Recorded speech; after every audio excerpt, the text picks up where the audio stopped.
My name is Steve Williams. I'm 46 years old. Was diagnosed with scleroderma in May of 2005.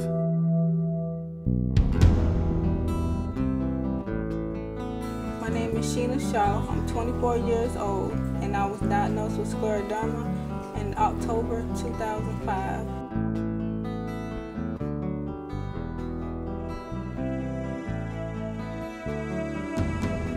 I'm Annie Gilliland, and I was diagnosed with scleroderma in January of the year 2000.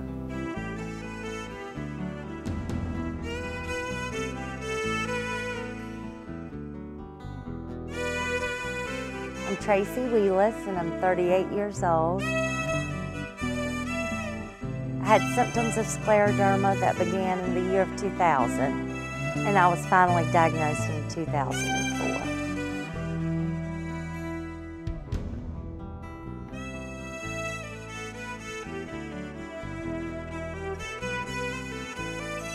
My name is Domingo Rosa. I got diagnosed by Scleroderma about 5 years ago.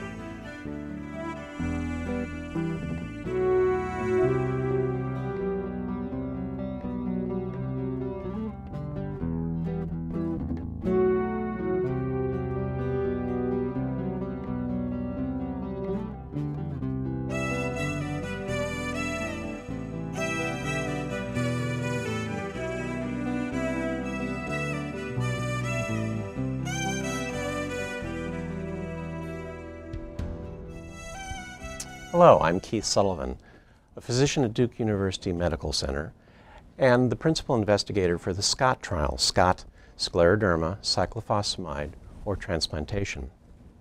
This is a long-term treatment trial comparing the two most promising therapies we have for scleroderma. In this video, you'll hear from individuals who have scleroderma, individuals like yourself who participated in the SCOT trial and the decision-making process that they went through, weighing the risks and gains, and hearing about the treatments themselves from the patient's point of view. You'll also hear from experts in scleroderma, physicians internationally recognized in this disease who are participating in the SCOT trial in centers across the country. We hope that by watching this video, you'll both have a better understanding of scleroderma and a better understanding of the expectations should you choose to participate in this trial. Thank you very much for your attention. In some ways, there's no such thing as a typical scleroderma patient. It does affect all races and all ethnicities. Women get scleroderma more frequently than men, but still 20% of my scleroderma patients are men. African Americans tend to be younger when they get scleroderma, and it tends to be worse disease. My life before scleroderma, I used to work at least 40 hours a week. I used to like to go places, hang out with my friends on the weekends. I was a very active person. My lifestyle after scleroderma slowed my lifestyle down tremendously. I was unable to work, unable to drive myself around and get myself where I needed to be. And I had to depend on my family to be there for me. It's really, I'm to a point where it's kind of hard to really describe. To see your child, a very active young person, enjoying life. And then the next thing you know, you see that life is slowly being taken away from her. And it's something that I've had to force myself to face reality. Because when she first told me about she was diagnosed with scleroderma, at the time I had never heard of it. I had no idea what scleroderma was. At first I wasn't angry, but as it began to progress and I began to see the changes and I seen the toll that it was taking on her life, I became angry, upset. And you know, a lot of people say, well, you're not supposed to say why, but yes, I wondered why. Was it my child? You want to hear me sing? Why does her life have to be? Her life came to a complete stop. You know, she said it slowed down, but she life came to a stop. And she basically has to depend upon us for her daily activities, her daily just personal hygiene. The scleroderma took control.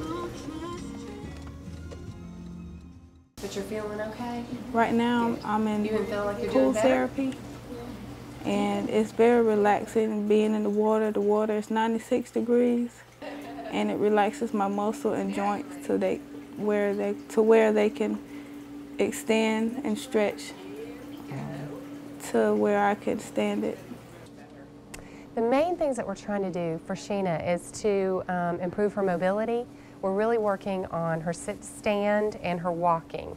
So all the stretching and strengthening that we're doing in the pool, right now those are our two biggest goals because MUSC said that was the one thing that they really wanted her to improve on. So we're working on stretching, hips, knees, ankles, just getting her in more of an erect position for her walking. Straighten, straighten, straighten. Good job. Let's just do a couple more. You feeling okay? What we're doing is we're working on getting her approved for the SCOT study.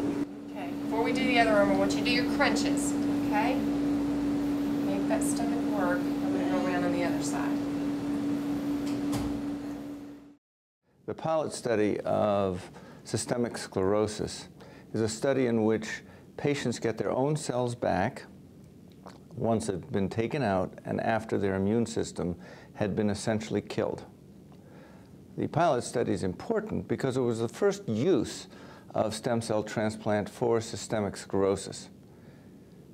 It tested whether the immune system is important in scleroderma and whether stem cell transplant might be useful in treating patients with the disease.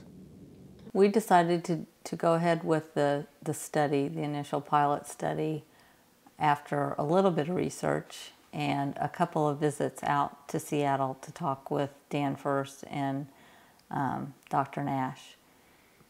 Once they described to us all the different things that they would be doing to me, and then they described how much better I would be after the process was over, it was really a very easy decision. I had become very, very debilitated, and I wanted my life back.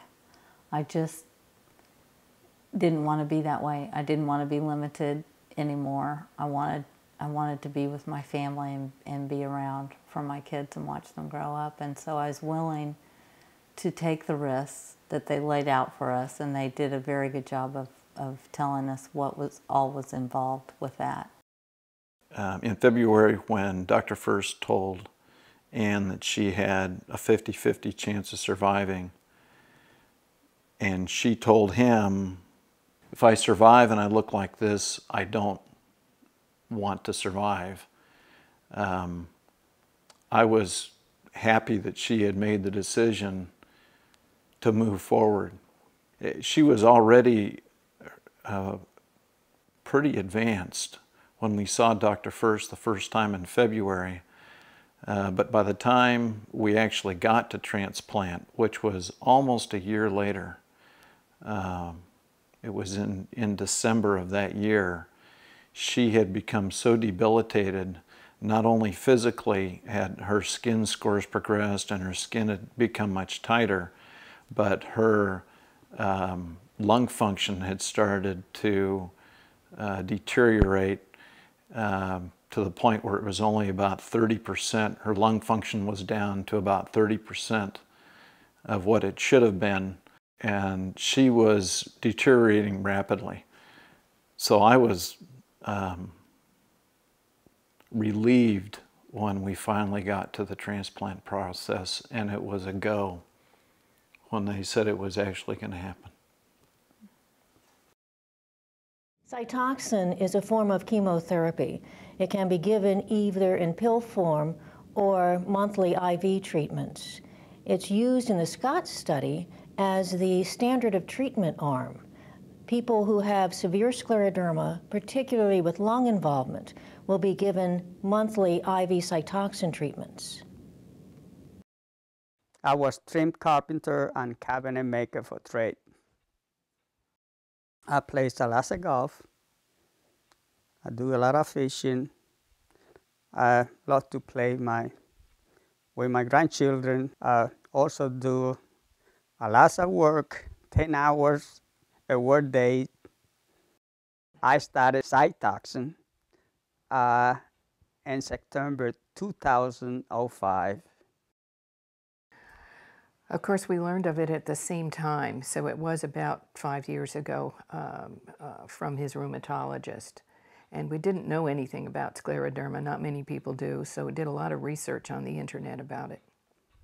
We thought, frankly, he was told by another physician in South Carolina that he would probably not live past last Christmas. And so the way he looked on oxygen, sitting in a wheelchair, weighing 120 pounds, they told him he needed a lung transplant or he was going to die.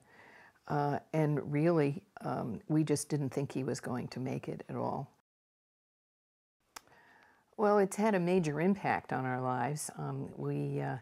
Of course, he has not been able to work for almost 2 years now, and he was very successful when he did that. So we had a little mini farm. We had sold that, and we bought this house, which is much smaller, but it's very easy to take care of, and that was good. He actually has had such a wonderful attitude through this whole thing that it's made it a lot easier than it could have been, I think. His attitude is so up and so positive. He's amazing, I think. I'm excited about the SCOT study because it gives us the opportunity to treat patients early in their disease with 2 treatments which have considerable likelihood of success. Beyond that, we are gaining a great deal of information which will help us to understand why the immune system malfunctions in scleroderma, how these particular treatments work, and hopefully we'll gain insights to develop and design the treatments for the future. I found out about the SCOT study at our support group, and Dr. Shanahan had been my doctor in previous years.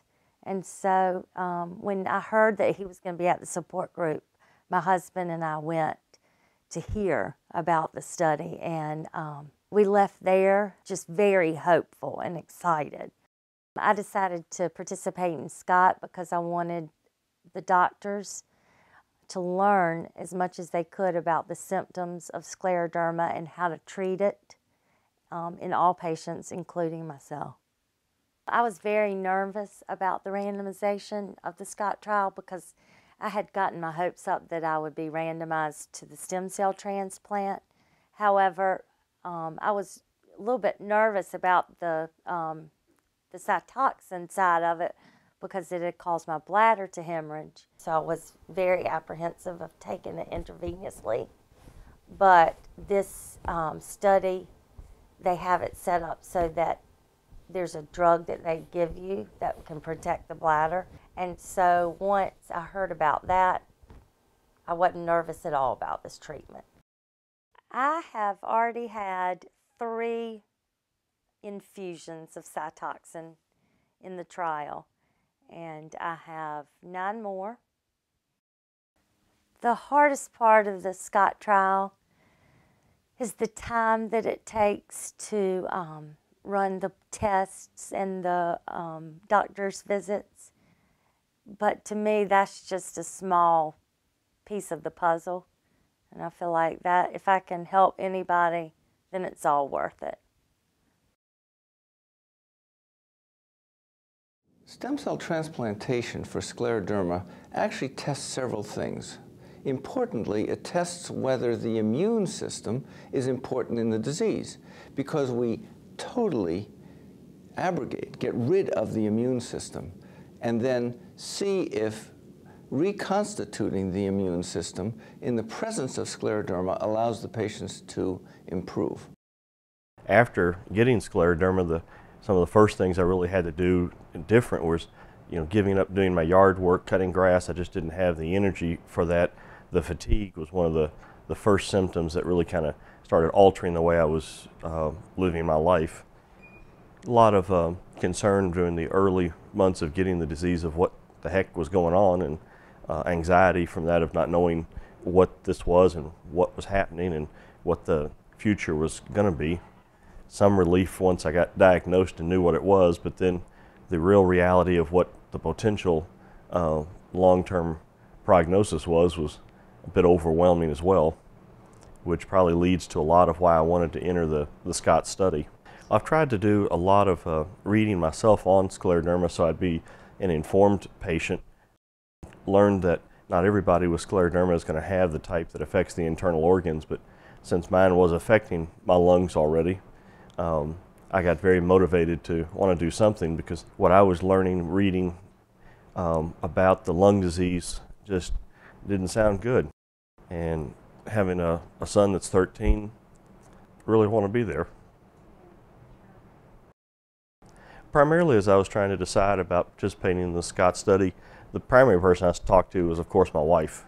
I talked to my own rheumatologist in Louisville, and he was the one that was first encouraging me that this was the best route to go, and his nurse practitioner was very helpful. In terms of trying to decide which of the two study arms, the transplant or the chemotherapy, I was more interested in some ways, not living in the Durham area, I was really very interested in the chemotherapy regimen, just because I could stay home. But then when we got randomized to transplant, I was actually surprised. My wife was actually, I discovered at that point, really was hoping for this one. We were very much willing to take either one. Patients who get transplant always lose their hair, often get very bad mouth sores, are at risk of infection for up to a year. And consequently, this is not a simple protocol. I did the apheresis a couple of weeks ago, and that really wasn't too bad. I know one of the things that I had been probably most apprehensive about was actually getting the Hickman catheter placed, and that actually was nothing. But I think a lot of prospective patients, that'll be something that they'll be apprehensive about, getting the catheter placed in their chest. At this time in my treatment, I'm about ready to go home. This will be my last day as an outpatient in the clinic. They're going to be taking the Hickman catheter out later today, and then we get to go home to Louisville, Kentucky. When I was first diagnosed with scleroderma, one of the things that was really helpful was going to Lexington, Kentucky, to University of Kentucky, to see Dr. Leslie Crawford, who's part of the study, and her knowledge of the disease and the treatment options was very reassuring and helpful. And now next week, once I'm back in Louisville, I'll start having monthly follow-ups with her starting next Wednesday. I view the role of the referring rheumatologist as the interface between the local rheumatologist or physician and the transplant center. In that way, we have a very important role in maintaining excellent relationships with our referring rheumatologists, educating our referring physicians, as well as a very important role in educating the patients, because we are the point people who have experience both with this study as well as with seeing a lot of patients with scleroderma. And our role is to be with the patients all the way through the process and after they get back home. The pilot study examined 33 patients with severe systemic sclerosis. It was very encouraging because it helped patients in terms of their skin. It improved the skin about 70 to 80%, and it improved their function. It helped their function by 80 to 90%. It stabilized their internal organ involvement. Recovering from stem cell transplant was like learning how to walk all over again, learning how to feed myself, dress myself, just going all the way back to the very basics. Each day was exciting. It was exciting for me to put on my socks for the first time by myself. I called a really good friend and I said, guess what I did today? And she said, you put on your socks. And I said, yeah, I put on my socks. So each milestone was just very exciting and very good. I loved being able to show my family that I could pick something up off the floor, or that I could fix dinner, or I could fix cookies, or I had the energy to go to a basketball game and watch my son play basketball. It was like re-entering my life, and it was wonderful. You know, just to be able to walk my dogs again was a great day.